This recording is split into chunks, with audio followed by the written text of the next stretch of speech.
you for joining us tonight for Why Am I So Tired? Fatigue and Other Invisible Symptoms. This webinar series is brought to you by Can Do Multiple Sclerosis. My name is Laura Allen, and I will be your moderator this evening. I am the Associate Director at Can Do MS.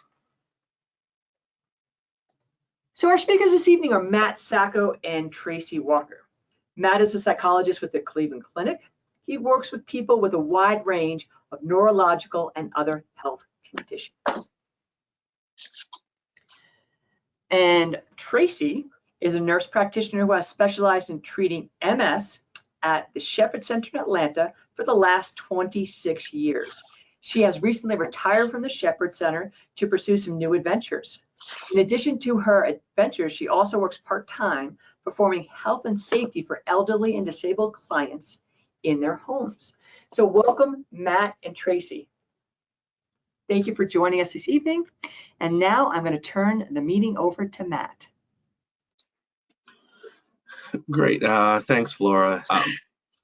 Let me start with covering our learning objectives. This will kind of help keep us focused as we work our way through this, because as you'll see, and as you already know clearly, that these invisible symptoms can be quite complicated. So staying focused and trying to stay on task will be can very easily become a challenge. So first and foremost, this webinar is going to provide a bit of an overview, and we want to start by going through and recognizing that how many of these MS symptoms that are most common and actually affect people's lives in some of the most profound ways are in fact invisible. And those that we're going to talk about tonight include fatigue, depression, cognitive dysfunction, spasticity, and pain. And when we say invisible symptoms, we just mean that those are the symptoms that most from the outside looking in cannot identify that a person is experiencing. We'll also give a bit of an overview on how MS creates the symptoms and common treatment and management strategies. And then, as is the case with many Can Do programs, one of the things that separates and sets Can Do apart from a lot of other programming, we want to spend some time throughout talking about the impact of these invisible symptoms on support partners and some tips on how to communicate about invisible symptoms. And as we work our way through that, hopefully, if you have questions or things come up along the way, we can either, maybe we'll answer them in our discussions, or in fact, we'll get to them at the end.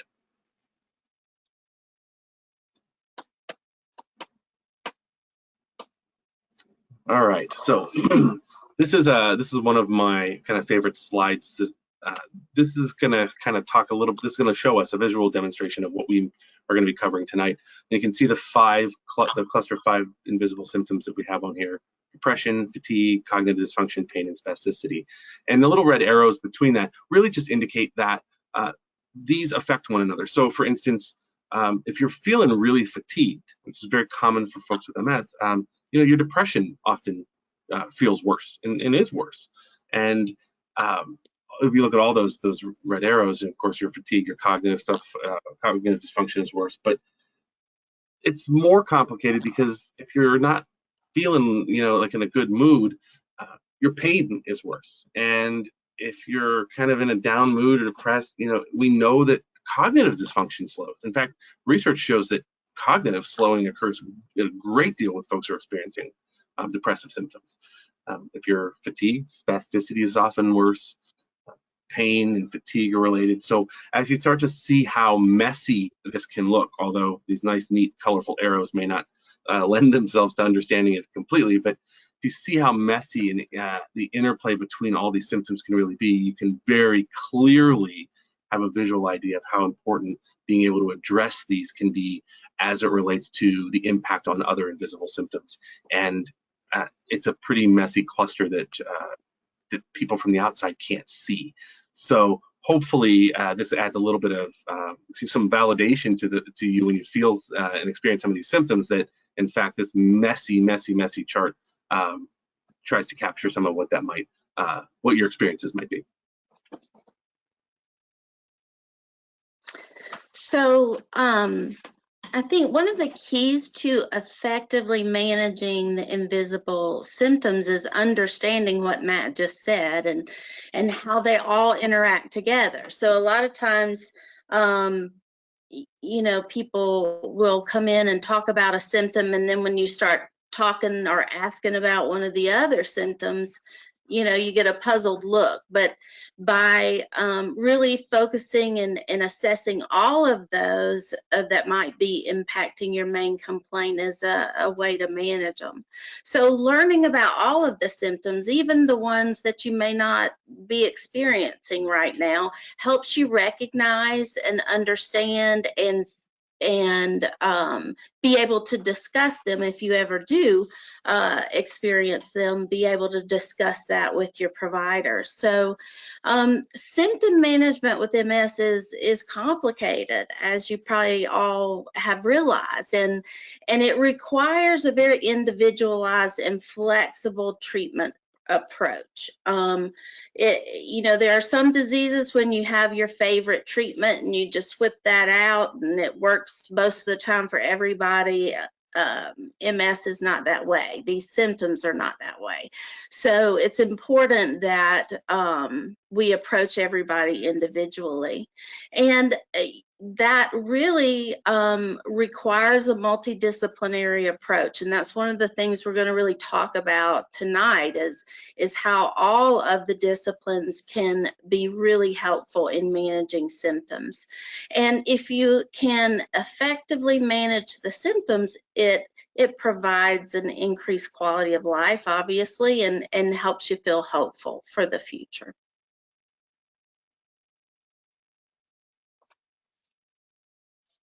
So we have a polling question. So which invisible symptoms have you experienced? You can click more than one, so click all that you've experienced. If you have one that's not on that list, you can type something in the box and it will come through as well. So just a way to see what everyone has experienced and kind of interact with the audience some.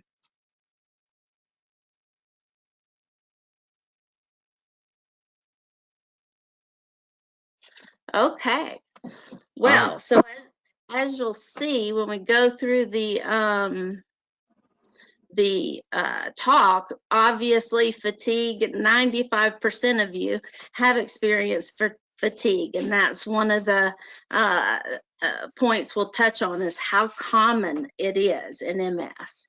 The other symptoms have a very high percentage as well, so we'll have Tracy, some good if I might add, from what I can see in the questions box, or at least the other answers, I've seen vision problems, and clearly, obviously, that's not something that other people are going to be able to see, as well as it looks like another one indicated some urinary problems. Again, something that is not necessarily in our cluster that we're going to be talking about tonight, but absolutely, you know, important to have that discussion with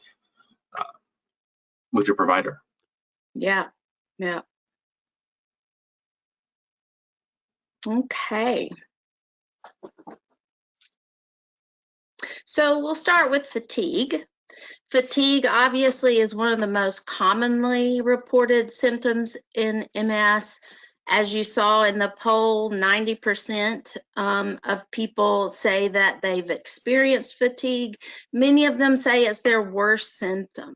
Some folks in retrospect say, wow, you know, that was the first symptom I think I had with MS. I just didn't know it was MS because I didn't have a diagnosis yet. So very common. And we're, you know, not sure of all the things that cause fatigue with MS, but we know that it's multifactorial and everything works together. It's rarely just one issue, and general health and wellness plays a huge role. So you know, that's why when you come and you report fatigue, yes, it's MS related, but it's impacted by the other problems, health problems you may have. It's impacted by things like sleep and other medications for other types of MS symptoms. They may be contributing fatigue. As Matt talked about earlier, depression, cognition, pain, those things take a lot of energy to deal with. And so those increase fatigue. And heat, obviously, a lot of folks don't realize how heat sensitive they can be with MS. And there are different kind of, maybe not types of fatigue, but ways fatigue presents itself. So many folks just complain of the generalized kind of fatigue, that cognitive slowing, that sleepiness, that kind of general feeling of being tired. Another way it can present itself is what some people refer to as motor fatigue or nerve fiber fatigue. And that type of fatigue is more when you're, say, walking, for instance. The farther you walk, the weaker your legs can get. And then eventually you have to sit down and rest before you can walk further. And of course, that can be really worsened with the heat. So, and then the other type of fatigue that a lot of people complain of is sort of a brain fog or cognitive type fatigue. And so those are all common complaints, common presentations of fatigue. So what happens when you have fatigue? What does it cause? Well, obviously, if you're tired all the time and you're not able to do the things that you love to do, want to do, need to do, you're going to get depressed. It's going to affect your mood. It's hard to think clearly when you're tired, obviously. So cognitive dysfunction can really be an issue with fatigue. Sexual dysfunction, issues in relationship, when you're tired all the time, that's one of the things that you often don't have the desire that you used to have. Pain, folks who have chronic pain, and we'll talk about this in a minute, they definitely, it takes a lot of energy when you have pain. And I know Matt's going to really address that as well. But being tired can also make all those aches and pains worse as well.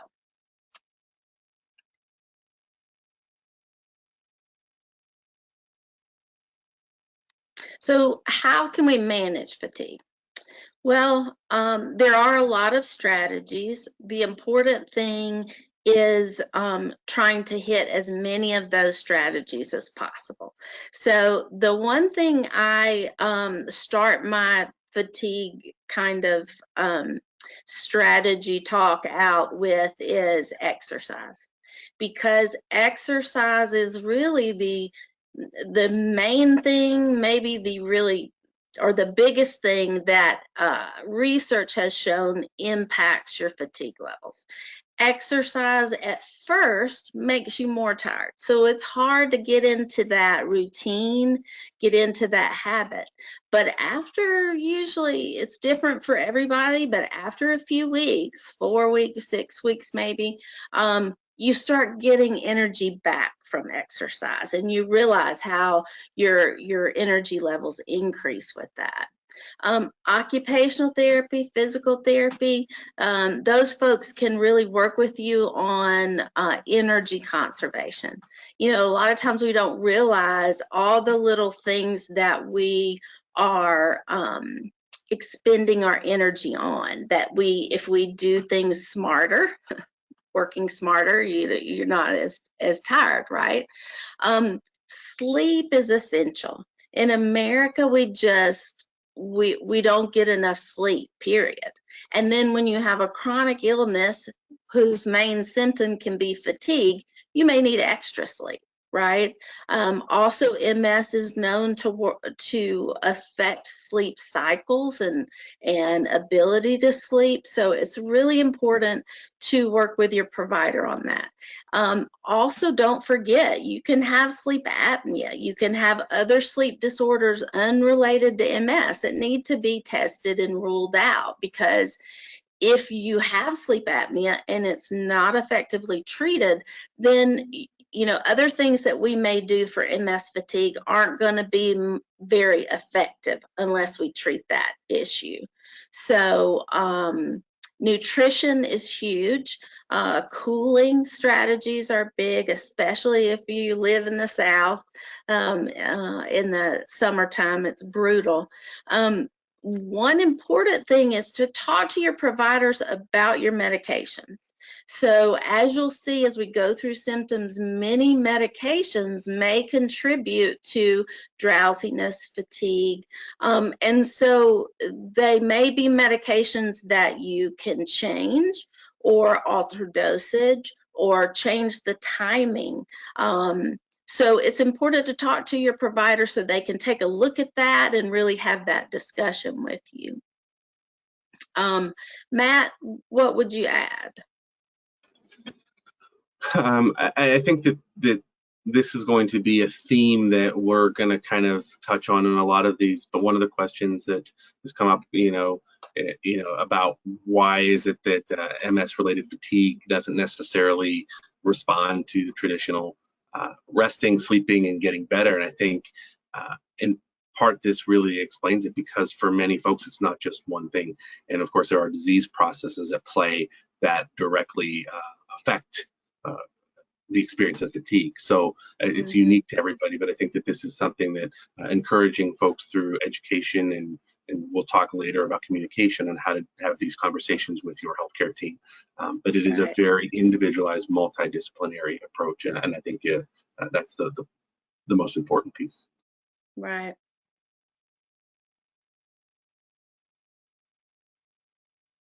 All right. So the next invisible symptom that we're going to touch on here is depression or depressive symptoms. As was stated about fatigue, depression or depressive symptoms are one of the most common symptoms of MS, and often can and do occur at any point of the disease.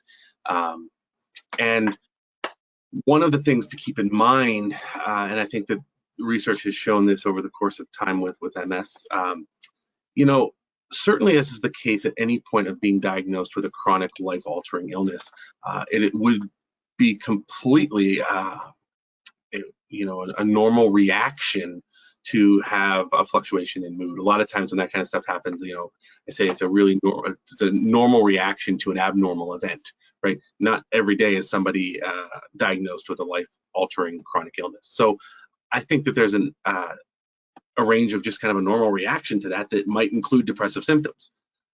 What's different though, and where the research has kind of shown this, is that when we look at folks' rates of depression who have MS compared to folks who have other chronic life-altering conditions, depressive rates of depression in folks with MS is higher than any other chronic illness, and it's certainly higher than the general population. So there is something about what's going on with MS and the disease itself that makes people more likely to experience symptoms of depression than other things. So there are other factors to consider, though. If someone has some pre-existing depressive symptoms, so getting diagnosed or experiencing MS symptoms are likely to exacerbate those symptoms that were already there. And that's just said before about reaction to having the chronic illness. There's some direct result of these disease processes, and there's a lot of inflammatory hypotheses and things like that. And many folks who have been on a variety of medications may even realize this. There are certain medications used to treat MS that actually, for some folks, a very strong reaction that they have is a very, very powerful depressive response. And that's something that absolutely you should have a conversation with your provider if you have that experience, because it doesn't do it for everybody, but certain medications do affect people quite strongly. And then, of course, life changes, losing a job, losing a relationship, things that many people with MS or other chronic illnesses experience at higher rates. We know that it makes other symptoms worse. We already kind of touched on that. It absolutely, and we see this in the chronic pain literature, not related to MS, but chronic pain in general is worse in people who have untreated or unmanaged depressive symptoms. As Tracy alluded to, it's draining. Trying to manage that, just feeling lack of energy, what we call those vegetative symptoms of depression, that I just don't feel like it. That is draining.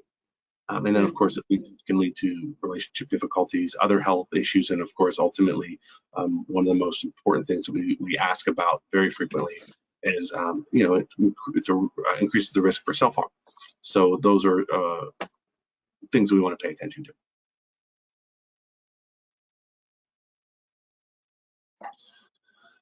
And if you haven't noticed the theme starting here, strategies for managing depression. Research has shown that something as little as 15 minutes of walking can lead to improvements in mood. I often, most of us have had these experiences before where we say things like, okay, today I'm going to get up and I'm going to take a walk and I'm just going to do it. I'm going to get out there, and you're kind of like, nah, I don't feel like it. And you kind of do that back and forth with yourself a little bit. But eventually you do. And the days that you do, and you get partway on that walk, and it's kind of like, okay, I'm not, bouncing like Tigger and Winnie the Pooh, but I feel a little better. I'm glad that I did this. That response is actually something we call behavioral activation, and exercise can do that, where just simply doing a behavior like exercise actually changes your brain chemistry, and in fact, you experience improvements in mood. So it's vital, and it doesn't have to be running a marathon. Sometimes just starting, just moving. Something that's really difficult and has been very difficult for many of us over the last year and a half, beyond what it would have been normal, staying socially connected. Having relationships that are supportive and important has shown to help folks who are experiencing depressive symptoms. Meaningful activities, asking people, what do you like to do for fun? And a lot of times we'll get the answer of, well, nothing's fun anymore. So then the question of, well, what have you liked to do in the past that's made you feel good? And sometimes thinking about that may not be something you can do the same way, but tapping into some of that can really be helpful, because when you have something on the calendar that you're looking forward to, it really does help to build that momentum of hope and can help to boost your mood. Eating healthy, getting outside when you can, getting sunshine. We know that there are certain parts of the country, and I live in one of them, where there are parts of the year that didn't feel like you see the sun for months. That affects a lot of people, even folks without MS. So if you have MS, then it's likely, it's common sense that it's probably going to get worse. Other strategies would include, getting connected with a mental health professional. And that may start with a conversation with either your neurologist, your primary care provider, wherever you are, getting connected with somebody who can help you with that. Avoiding alcohol and illicit substances. We know alcohol, in fact, is a depressant by definition. And while, there may be moments where it kind of makes you forget about what's going on, or maybe it kind of gives you the subjective feeling of improvement in mood, it actually ends up making physiologically more depressed. So we want to try to make sure that we're avoiding that, especially if you're having increased depressive symptoms. And then medications, and there's a wide range of medications that can be helpful, and it's important to have that conversation with your medical provider, because there may be things that you hadn't thought of that you can have that conversation with. What are your thoughts to that, Tracy? Anything you'd like to add? Yeah, I think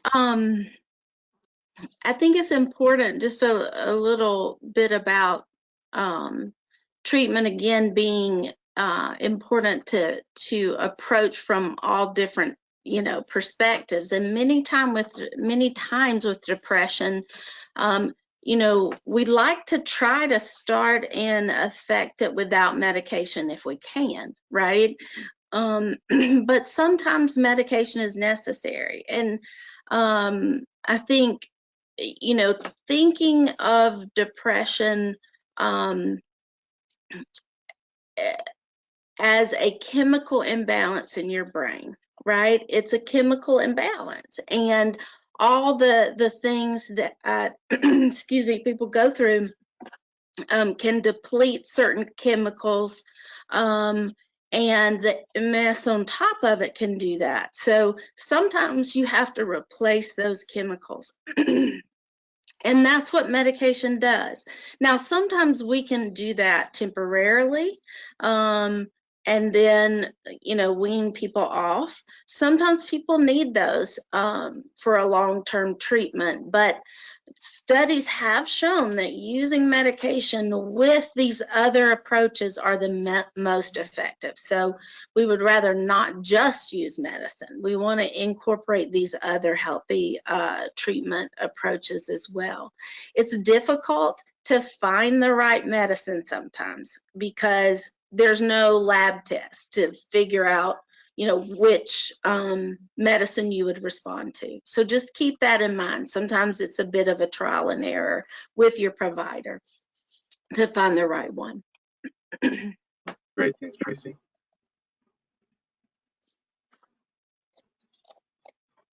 All right, so we're going to move forward into cognitive dysfunction.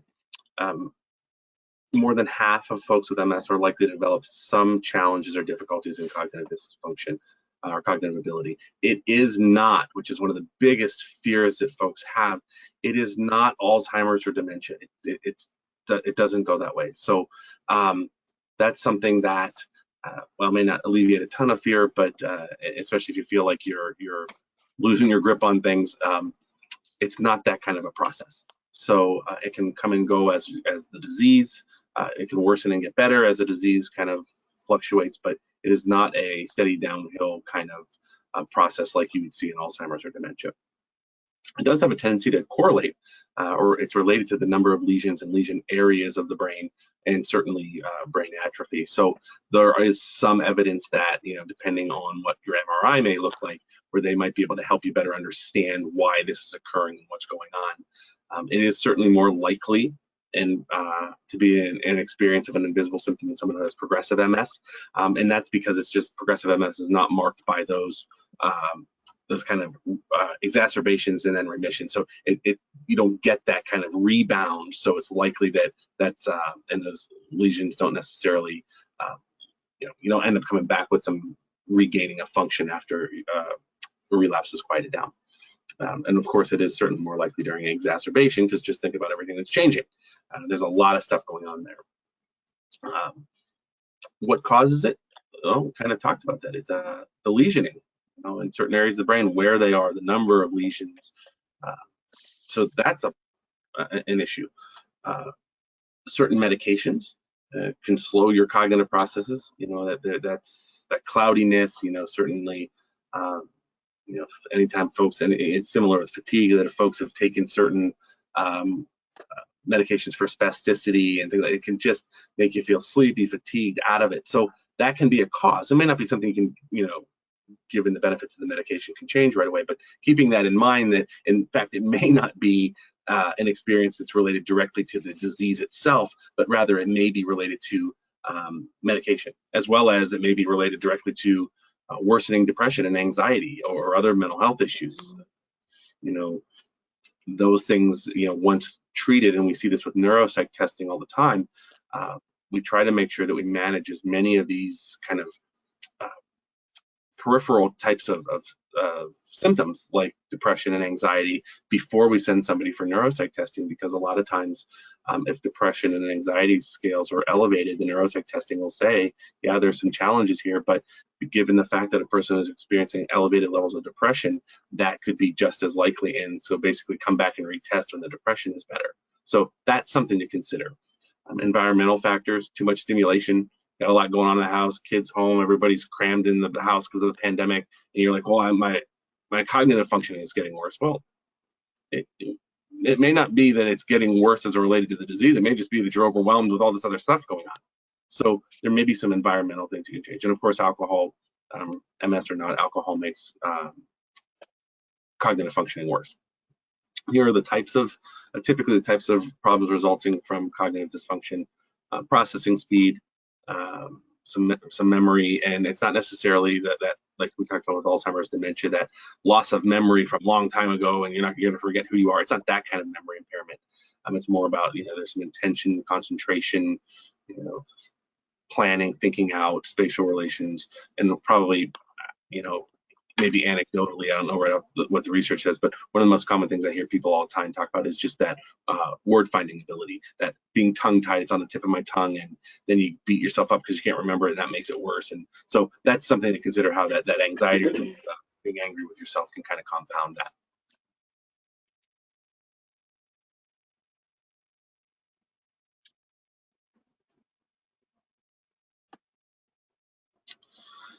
And so this will kind of launch us into, go back a slide. Okay, the strategies for managing the cognitive dysfunction. Probably more than a lot of these other invisible symptoms, but effectively managing mental health can have some of the most profound influence on cognitive functioning. It's just a connection that we may not know directly or understand, clearly why exactly this is going on. But see, the thing here is this is true about, for whatever reason someone is having cognitive problems, whether it's MS related, whether it's aging related, whatever it is, managing depression and anxiety has the absolute, is one of the most significant things you can do. Of course, being active, getting connected with cognitive rehabilitation, after you have some neuropsych testing and they tell you what areas might be, you're struggling in and whatnot, working with an occupational therapist who specializes in cognitive rehab can be tremendous. And behaviorally, stop trying to rely on ineffective strategies. Don't go to the store telling yourself, I need milk, eggs, bread, flour, milk, eggs, bread, flour, milk, eggs, bread, flour. You walk in, and most people don't realize this, but you walk into a grocery store and you either walk into the fruits and vegetables, followed by the bakery, followed by, the deli, when you've got like colors and smells and all of that floods your senses, and you forget what most of us forget. So it's kind of, sometimes we expect too much of ourselves when we're not, programmed to be able to do it anyway. So use, it says, going to the grocery store, coming out, it's not a test, right? It's not it. The grocery store is not it. But use your smartphone, take advantage of that, your calendar, put a dry erase board in your kitchen, your keys in the same spot, all sorts of little things that, again, some of that can come from working with cognitive rehab, and other strategies from other people who have MS might be helpful. And of course, then talking to your healthcare team about medications that either may help, or more likely for most folks, medications actually could be contributing to cognitive dysfunction. What would you like to add to that, Tracy? What do you think? I think you hit the nail on the head there. I think people often don't put enough value on that cognitive rehab. Working with speech therapy or occupational therapists that are experienced with cognitive rehab can make a tremendous difference. And sometimes people will tell me, well, they're just simple little things that I could have thought of myself, but you didn't. And they help you kind of strategize how to implement them. And so they're very, very helpful, practical things that can help your cognitive function. And then that in turn helps your energy levels, makes you feel better and not so overwhelmed. So again, it all ties together. So.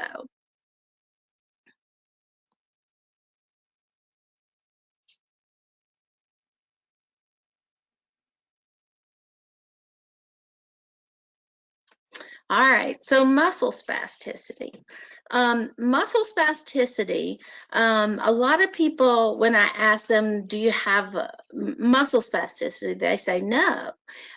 But they're thinking of those active spasms. Muscle spasticity can certainly cause those, and does sometimes, but it's also just a generalized increase in the tone of the muscles. So a lot of times I'll ask folks, are you stiff when you wake up in the morning? Do you have to stretch your extremities out, or your arms and legs, before you can get out of bed? And that's a common presentation of spasticity. It can be very painful, and it's often worse after you've slept or been immobile for a period of time. So if you get up or get out of the car is another thing that people will tell me about. Causes and contributing factors, lesions in the spinal cord are often associated with muscle spasms. And what can happen is, as the muscles are tight, if you're not stretching, not using those muscles as much, then the range of motion decreases. You start to get weakness, and it's sort of a vicious cycle. So you really want to treat this, early on. If you think about it, muscle spasticity makes it harder for you to move a muscle. Well, that's going to increase your energy that's needed to do those tasks. So you're going to have more fatigue. Also, many times medications used to treat spasticity can also have side effects that can contribute to those other symptoms we're talking about. But definitely muscle spasticity can increase pain and weakness if it's allowed to get really bad, or people get contractures or limited range of motion in different muscle groups. Then it can make it difficult to care for yourself, difficult for transfers or other issues. And it can lead to skin breakdown. So it's important to treat it early on.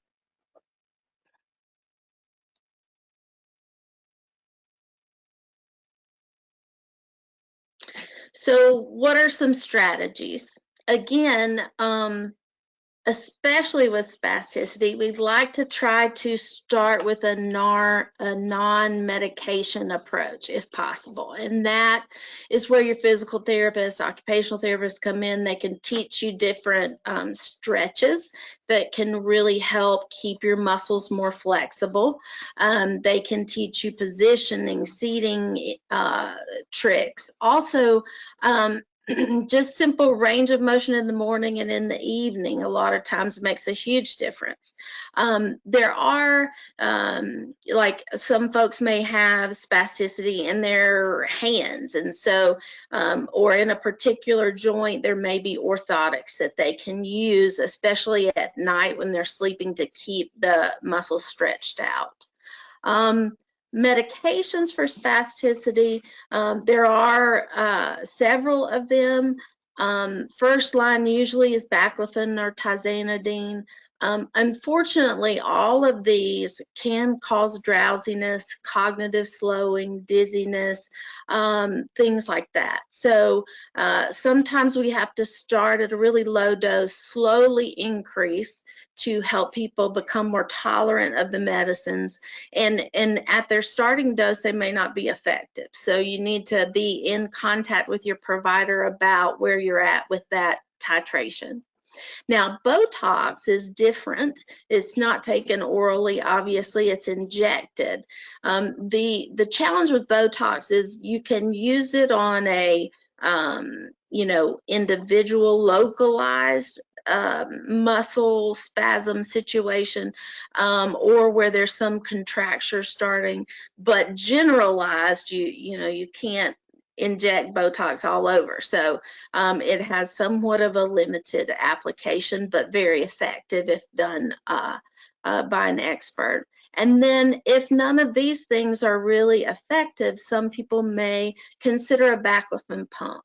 And always when that's brought up, people are like, no. But be open-minded, get information, talk to your provider about it. Don't rule it out, immediately. But that may be an effective option for some people. Matt, anything you want to add to that? I think that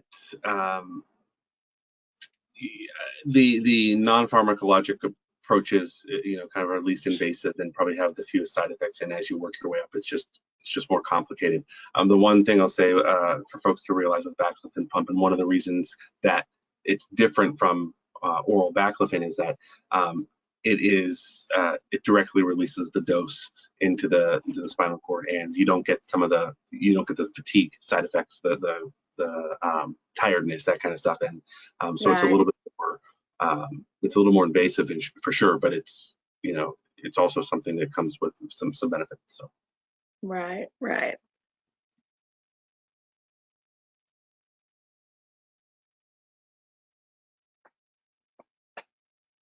So pain, I think, just kind of starting out, and then I'll let Matt jump in. Um, pain, they used to say, oh, there's no pain with MS. And I still have patients tell me, oh, well, my other, doctor said it, there's no pain with MS. But obviously there is definitely pain from MS, and some pain is a direct result of MS. Some pain is a result of other symptoms causing the pain. So like spasticity is a great example of that. So it is not always well understood, and it's so multifactorial that sometimes treatment can be difficult. In general, you can have acute pain or chronic pain. Obviously, things like trigeminal neuralgia, optic neuritis, Lhermitte's, where you bend your chin to your chest and you have those shocky feelings, those can be temporary things that can happen with relapses or if you have infection.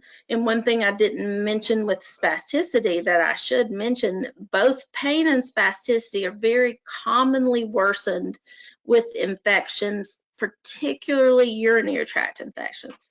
So sometimes people with MS increase spasticity, pain, or even increase in cognitive dysfunction or fatigue are their first symptoms of infection. So keep that in mind. But these acute symptoms can also turn into chronic. And but also there's that neuropathic pain that can happen with MS. There can be musculoskeletal pain because of altered gait or changes in function of a muscle. So all those things can happen with MS too. And the interplay between emotional and physical pain.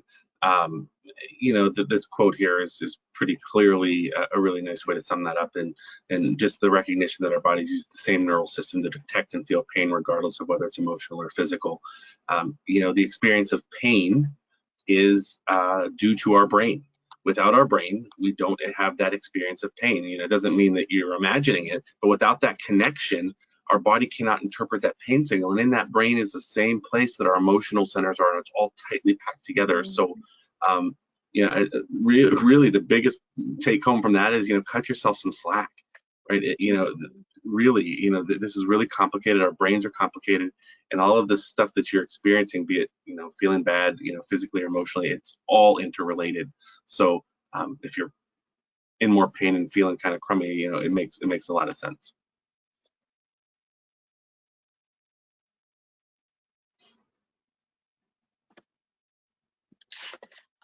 Well, strategies for managing pain. I think, obviously we all think of pain medications as a first line treatment. And I think actually that should be at the bottom, because a lot of times, if you're having acute pain and need treatment temporarily, medications may be used on the outset until you can have some of these other approaches. But and sometimes medications are needed on a long-term basis, but we want to try to maximize these other approaches, because medications for pain can have a lot of side effects and can worsen all these other symptoms we've been talking about. So if we can utilize physical and occupational therapy and all the other things that Matt's going to talk about, I think it's all the more better to try to use those. And research has really shown that they can be more effective than medication. So that's a great point, Tracy. There are a lot of factors that contribute to the experience of pain that many times we think are kind of common sense, or we should just know this, but we know we don't always follow our best instructions. So we know that when people have things to look forward to, regardless of the cause of their pain, people have things to look forward to or have good quality relationships, or having a less of a pain experience than the folks who don't. That's why all of these things we try to throw everything at you at once. I would encourage a lot of times when it comes to counseling and education, you're looking for somebody from a behavioral health, a psychology, a counseling standpoint to assist with that. Looking for someone who has experience working with folks who have chronic health conditions or may in fact, be associated with being able to help people with who may advertise as working with chronic pain, because there's really good psychological interventions that help reduce the experience of pain. And I want to come back to saying it's not that the pain is imagined, but if working with someone who can help you better understand the relationship that you have with pain, all of a sudden you start to experience a little less pain. That go with it. It does mean that your experience of pain, it doesn't mean the damage or whatever is done is better or healing, but if your pain experience is a little less intense, then it might be worth it. And there are lots of really great, depending on what you're open to, mind-body medicine, relaxation, stress management. You often hear this term alternative or complementary therapies, acupuncture, Reiki, massage, whatever. I say if it works for you, and isn't, you're not doing yourself more harm than good, and having that conversation with your treatment team and figuring out ways to help yourself is worth it. So be open-minded, include as many and all of these things as you can, because it's only going to help you better understand what's going on.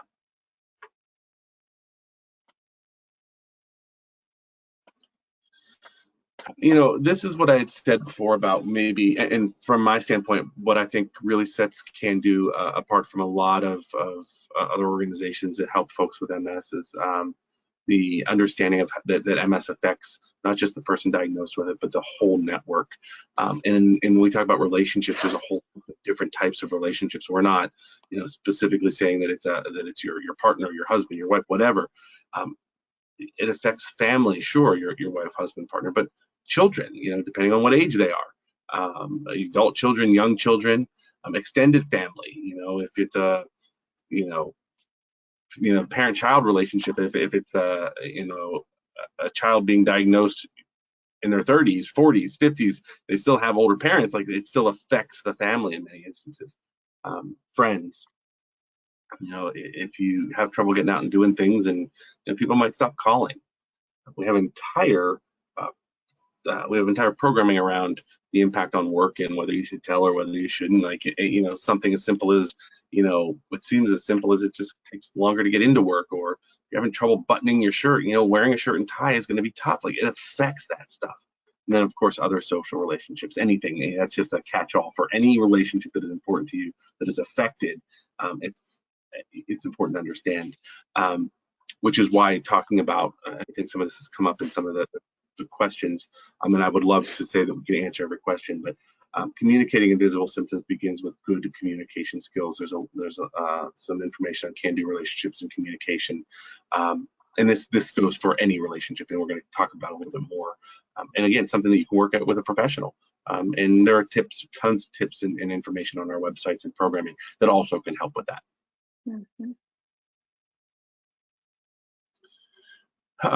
How to communicate your needs, starting with probably those circle that are closest to you. People that are most affected day to day. Your partner, I often say, make the time when you're not in crisis. The fire escape plan on the hotel room doors are put in place before the building's on fire and before the building is even occupied. Don't try to have the conversation about what you're experiencing from an invisible symptoms when you are just really having a bad day and everything's hitting you at once. Make time to have that conversation at other times. As a partner, attending appointments, hearing it directly from the providers, whoever they are, like, it can help. Reading those resources, attending support groups, shameless plug, CAN-DO MS programs, right? It's all there. You just have to kind of consume the information. Lots of great children's resources, Mommy Story, Daddy Story, and I use these all the time. And here's a piece of advice here, I guess. The Mommy Story and Daddy Story books, and the links are there, from the MS Association. They're really great if you have young kids, for sure. They really help you understand. I will say this: they're really great for having a real simple to the point way to explain MS to the adults and other relationships in your life as well, because it really gets it down to the simple points, and sometimes we overcomplicate it. So if you're curious, check those out, because they will give you lots of good ways on how to have these conversations, and be proactive. Don't wait for kids to come to you. They're listening, they're hearing things, and they may not have all the information, so they're doing a connect the dots page. They might only have 2 or 3 dots on the page. Fill a few more in for them so they can get a more complete picture and not have to worry, fear, or kind of speculate.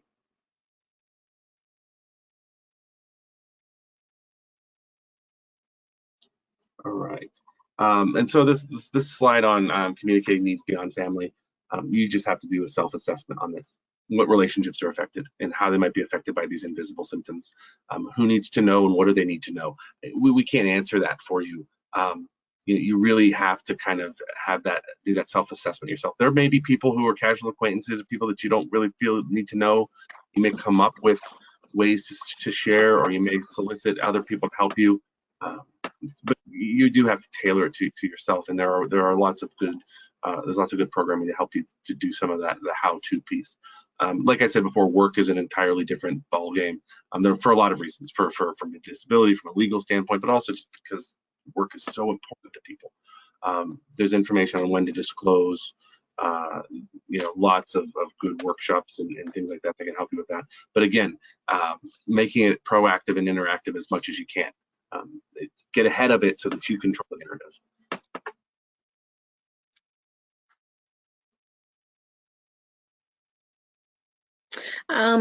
I think, speaking to this really quickly, I think being prepared, a lot of times having a conversation maybe with a family member, your partner, about, okay, what are the things I need to talk to or talk about with my providers, and then make a list.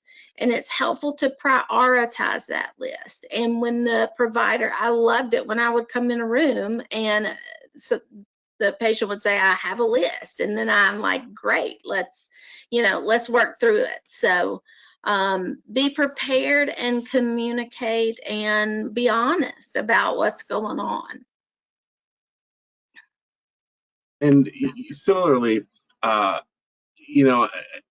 this doesn't apply to everybody, and you may have to kind of plug in your own change in terms here, but whoever, if you have a partner, if you have a spouse, whatever it is, great. They can, we don't always want to hear it, but they can be a really good judge of if our mood has changed or if things are significant. So that's great, but you may not have that. So looking for people that you're close with that do have that and the ability to help you assess that.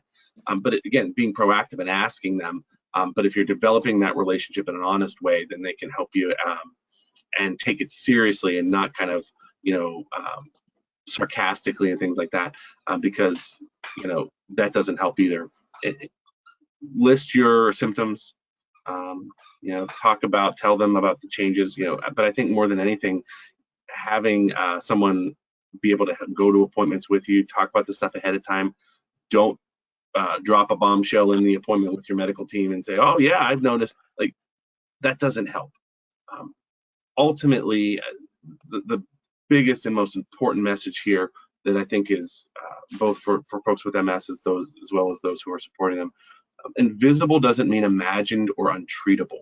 Invisible just means that the outside world can't really see what's going on. And these are symptoms that are absolutely equally, if not more important, because without your verbally sharing that you're having these symptoms, we can't do anything about it. If someone's got some, issue with their gait, well, you can see that something is wrong, and a PT will ask you about it. You can't always see these ones, so being able to talk about them is important.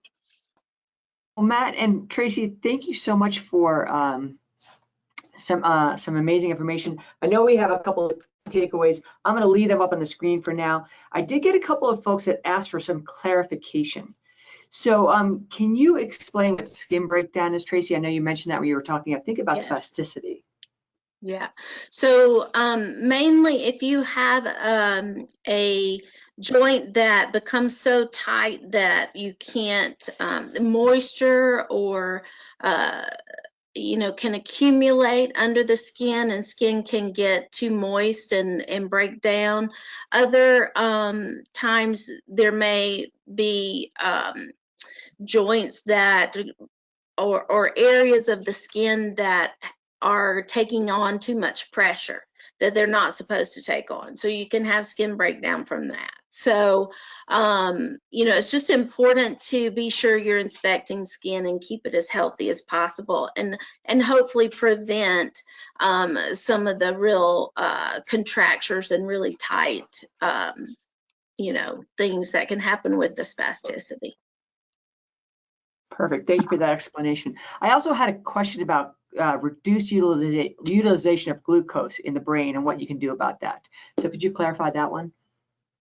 I think, that's one of the theories of what, sorry, my puppy found the squeaky toy back there. So that's one of the theories that of what can cause MS, cause fatigue and MS. But glucose is used as energy to process, for all the different cognitive processes. So that is one of the theories of why we have so much of fatigue with MS. Gotcha. Thanks, Tracy. This was such great information. We only have time for one more question, so I'm going to direct this one to Matt to start. And the question is, does pushing through MS fatigue increase conditioning eventually, or just make you more tired? That's a really good question, and kind of the answer is, in a way, is kind of both. It's not an approach though where you can just rely on the old adage of pull yourself up by your bootstraps, suck it up, and move on. That's not going to work. I think that we often describe kind of the 2-hour rule. And this goes with anything that you're doing with MS, ET, structured like going to see a professional or working out on your own. If you've completed the activity, if for more than 2 hours after you've completed that activity, you are absolutely 100% completely wiped out, then you've done too much, and that may change. And that goes for PT. So if you go to PT and you're doing it and you can't, you're wiped out for days, then you have to have that conversation. The idea that your endurance, just as yes, you're a person with MS, but you're still a person first. So the fact that you can build your endurance by doing more. You may absolutely have to go about it completely differently and with a different approach that your care team can help you. But building your endurance by doing a little bit, and recognizing when you may be pushing too far. But that takes some help when you can't necessarily trust your body and your measuring stick that you may have been able to before. Awesome. Thanks, Matt. We got a comment from one of the participants that I think sums up something that is kind of an overall theme of this webinar. And the comment is, thank you for saying that going to the grocery store is not a test. This made me feel so much better about having to use my list. So thank you for those strategies and the explanations. And, it's great to have a little look at the, what the symptoms are all about, but then really focusing on some of the strategies. So I appreciate all that information that you presented to the group tonight. And I do have a couple things to wrap up with. I need to stay connected with Can Do MS. Social media is one great way to do that. One thing that I want to bring to your attention is we've started adding something we call exercise snacks. One of our physical therapists, Mandy Rory, gives us little tips that we can do while we're kind of at the microwave or sitting at our desks or even in the car. So she provides some little short exercise that are snacks that you can utilize in your daily life. I really encourage you to follow us on social media and look for those snacks. It's been a really fun new offering that we have here at Can Do MS. As always, we like to talk about additional resources, and the National MS Society as well as the National MS Society of Canada are two great resources that you can utilize. We love to have you join us for our webinar series. It looks like next month we're going to talk about new ways to manage your MS. So that's going to be on Wednesday, August 4th at 8 p.m. Eastern Time. So this is the funnest part of the webinar for me. What I'd like to do is thank Matt and Tracy for being here tonight. Thank you, Matt. Thank you, Tracy. Absolutely, anytime. Thank you, Laura. Thanks. It's been wonderful having you. I thought that was, I loved the interactive dialogue that you had throughout the webinar. So thank you for that. It was great to have the perspective of a nurse practitioner as well as a psychologist. And I want to thank our team for helping us put together this webinar. But most importantly, and this is my funnest part, I want to thank you all out there for taking time for yourself for participating in this webinar. And I encourage you to join us for additional programs. We want Can Do to be your connecting place. We want to provide that, that place for connection and community. And that's what you'll find in our other programs. The Jumpstart and the coaching has a lot of interactivity where you can meet with and talk to other people with MS. So I encourage you to join the other monthly programs as well as our monthly webinar series. So thank you for being with us tonight. I wish you all well and have a great evening. Enjoy these hot summer nights because they are fun and they go by quickly. So thanks for being here tonight and have a wonderful evening, everyone.